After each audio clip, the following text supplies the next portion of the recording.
오늘은 2022년 6월 11일 성 바르나바 사도 기념일입니다. 성부와 성자와 성령의 이름으로 아멘. 마테오가 전한 거룩한 복음입니다. 그때 예수님께서 사도들에게 말씀하셨다. 가서 하늘나라가 가까이 왔다 하고 선포하여라. 앓는 이들을 고쳐주고 죽은 이들을 일으켜 주어라. 나병 환자들을 깨끗하게 해주고 마귀들을 쫓아내어라. 너희가 거저 받았으니 거저 주어라. 전대에 금도 은도 구리돈도 지니지 마라. 여행 보따리도 여벌 옷도 신발도 지팡이도 지니지 마라. 일꾼이 자기 먹을 것을 받는 것은 당연하다. 어떤 고을이나 마을에 들어가거든 그곳에서 마땅한 사람을 찾아내어 떠날 때까지 거기에 머물러라. 집에 들어가면 그 집에 평화를 빈다고 인사하여라. 그 집이 평화를 누리기에 마땅하면 너희의 평화가 그 집에 내리고 마땅하지 않으면 그 평화가 너희에게 돌아올 것이다. 주님의 말씀입니다. 그리스도님 찬미합니다. 너희가 거저 받았으니 거저 주어라. 요즘 문화 중 크리에이터라는 직업이 있습니다. 옛날 어른들은 배움이 모자라거나 부족한 이들에게 기술이라도 배워라 하셨습니다.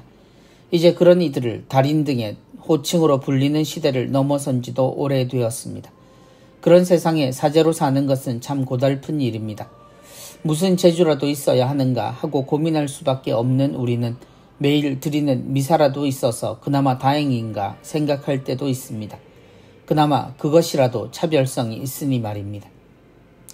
가서 하늘나라가 가까이 왔다 하고 선포하여라. 지금 세상에 하늘나라를 선포하는 것은 옛 사람들의 세상보다 훨씬 어렵다는 생각이 듭니다.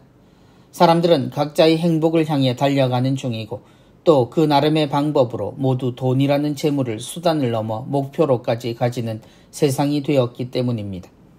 그래서 우리는 어떤 식으로든 사람들에게 관심을 끌 수 있는 자격이나 재주 또는 기술을 가지려고 합니다. 누군가는 학력으로 또 누군가는 말재주로 또 때로 사람들을 놀래키는 특정한 분야의 전문가로 활동하며 사제의 매력을 품어내려 합니다. 너희가 거저 받았으니 거저 주어라. 그러나 주님의 목소리는 2000년을 지나도 바뀔 생각을 하지 않습니다. 그리고 주님은 여전히 아무것도 지니지 말라는 답답한 소리만 반복하십니다.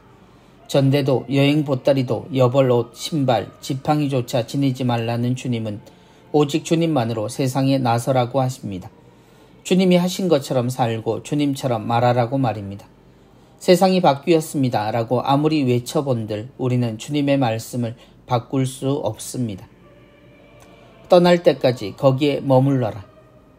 당연히 순명해야 하지만 우리는 한편으로는 새로운 곳을 찾고 싶어하고 소위 통하는 곳을 찾으려 합니다. 주님의 근본을 알지만 그러기에 우리는 자신 없고 없어도 너무 없는 모습을 한탄하기도 합니다. 하지만 주님은 우리가 세상을 바른 길로 이끌고 하느님의 뜻을 전할 수 있는 방법은 근본뿐이라 하십니다. 그리고 우리는 계속 세상에 하느님의 평화를 전해야 한다는 것을 말씀하십니다. 떠나지도 못하고 맨몸으로 하느님이 세워주시고 보내신 것에 감사하며 그것만으로 사람들을 대하는 것은 그야말로 무모하기만 하지만 그럼에도 우리는 주님을 보며 확신을 가져야 합니다. 홀로 온 세상을 구원하신 주님은 우리를 떠나시지 않고 그 모든 일을 하셨습니다.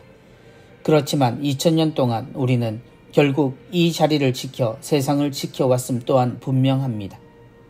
세상은 무수히도 변하지만 우리가 주님의 말씀에 확신을 가져야 하는 이유입니다. 성부와 성자와 성령의 이름으로 아멘.